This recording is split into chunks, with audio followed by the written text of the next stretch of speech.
প্রতীক্ষা শুধুমাত্র একটা জীবনের নয়, প্রতীক্ষা অন্তহীন ভালোবাসার, দুই জন্মের অভিজ্ঞতায়। সুনিপুণ লেখনীতেই টানটান কাহিনী লিখেছেন দীপঙ্কর ভট্টাচার্য। তার কাহিনী নিয়েই এবার তৈরি হচ্ছে বাংলা সিনেমা প্রতীক্ষা। মঙ্গলবার কলকাতা প্রেস ক্লাবে মুক্তি পেল বাংলা সিনেমা প্রতীক্ষার ট্রেলার। ভালোবাসা, প্রেম জন্ম জন্মান্তর ধরে কি বয়ে চলে মরণের ঊর্ধ্বে? তাই নিয়েই তৈরি হয়েছে সিনেমাটি। ট্রেলার লঞ্চ উপলক্ষে প্রেস ক্লাবে বসেছিল চাঁদের হাট। এসেছিলেন চলচ্চিত্র জগতের দিকপালরা। আগামী বছরেই মুক্তি পাবে এই সিনেমা। প্রথম কথা হচ্ছে যে বাংলা ছবির আমরা যে অতীতে যে ধরনের বাংলা ছবি দেখেছি, বাংলা ছবির একটা বাঙালিয়ানা আছে। বাংলা ছবি একটা গল্প নির্ভর হয়।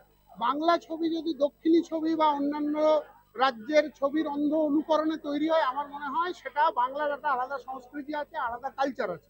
এটা হচ্ছে প্রথম কথা। আমি সেটাকে রাখবার চেষ্টা করেছি। আমার ছবির মধ্যে অনেকগুলো ইভেন্ট আছে, যেমন সরস্বতী পুজো, রবীন্দ্র জয়ন্তী, এগুলো কিন্তু আলটিমেটলি হারিয়ে গেছে বাঙালি সংস্কৃতি থেকে, কেন জানি না। সেটা একদিক। দ্বিতীয় দিক হচ্ছে আমার ছবির মুখ্যত এটা একটা সেন্সেশনাল রোমান্টিক স্টোরি, কিন্তু এইটার গল্পের মেন যেটা ইউএসপি সেটা হচ্ছে এটা একটা প্রেম কাহিনী, যেটা একটা জন্ম থেকে শুরু হচ্ছে এবং যার পরিণতিটা হচ্ছে আর একটা জন্মে গিয়ে, অর্থাৎ যেটা কিন্তু একটা লাইফের মধ্যে আবদ্ধ নয়। এটাই হচ্ছে এই গল্পটার মেন ইউএসপি। আর তৃতীয় কথা হচ্ছে আমরা হলমুখী হচ্ছি না, এর জন্য আমরা নিজেরাই দায়ী। আমার মনে হয়েছে যে আমি যদি এখানে আমার ছবির গল্প এবং আমাদের যে সুন্দর প্রকৃতি আছে, অর্থাৎ এই ছবির মধ্যে অনেক জায়গায় আমরা ইউজ করেছি যেগুলো আমরা পাহাড়ি এলাকাকে দেখিয়েছি, অনেক সুন্দর সুন্দর, ভারতবর্ষে অসংখ্য সুন্দর জায়গা আছে, সেই জায়গাগুলোকে আমরা দেখিয়েছি, ইনভেন্ট করেছি এই ছবির মধ্যে। ফলে সেইগুলোকে মিশ্রিত করে যদি একটা ভালো গল্প তৈরি করা যায়, তাহলে বাংলা ছবির দর্শকরা কেন বাংলা ছবি দেখতে যাবে না? কারণ তারা অন্যান্য ছবিতে গল্পও যেমন দেখতে চায়, তারা দৃশ্য দেখতে চায়, ভালো সিনসিনারি দেখতে চায়, সেগুলোও যেমন একটা প্রত্যাশিত, এবং তার সাথে সাথে একটা ভালো গল্পটা হচ্ছে রিবার্থের। তাই আমার চরিত্রটা আমি যেভাবে পালন করেছি, আর একটা যে চরিত্র আছে সেটিও আমার সাথে একদম পুরো জড়িত, না হলে ছবিটা না দেখলে বোঝা যাবে না। তবে হ্যাঁ, আমি যেরকম পার্সোনাল একদমই সেরকম মনীষা নয়, একটু ডিফারেন্ট। তাই খুব ইন্টারেস্টিং লেগেছে। অনেক জায়গায় ঘুরে আমরা কাজ করেছি, অনেকক্ষণ ধরে সময় নিয়ে আদর যত্নে চরিত্রটা গঠন করা হয়েছে, যতটা পেরেছি করেছি। তো আমার খুবই ভালো লেগেছে, বাকিটা দর্শকদের উপর, তোমাদের উপর।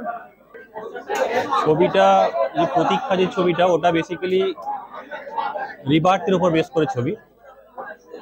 এখানে ছবিটার মধ্যে বাঙালিয়ানার বেশ কিছু ঘটনা পাওয়া যাবে, এবং যেটা ছবিটার মেন ইউএসপি যেটা রয়েছে, যে দুটো বার্থে, একটা বার্থের যে লাভ সেটা নেক্সট বার্থে গিয়ে সেটা সফল হয় আর কি। তো কাজটা দীপঙ্কর বাবুর ডিরেকশনে হয়েছে, এবং দীপঙ্কর বাবু বেশ ভালোভাবে আমাকে ক্যারেক্টারটা বুঝিয়ে দিয়েছেন, সেইভাবে আমি করার চেষ্টা করেছি। আমি দুটো চরিত্র প্লে করেছি এখানে, দুটো বাড়তি দুটো চরিত্র আছে। একটার নাম সৌম্য আর একটার নাম সন্দীপ। একটা অ্যাজ এ প্রাইভেট টিউটর হিসেবে কাজ করেছি, যেটা সৌম্য চরিত্র, আর যেটা সন্দীপ সেটা বোটানিস্ট, একজন রিসার্চ করছে বোটানি নিয়ে, সেই হিসাবে কাজ করেছি। গল্পটা তো ভিন্ন ধরনের বটেই।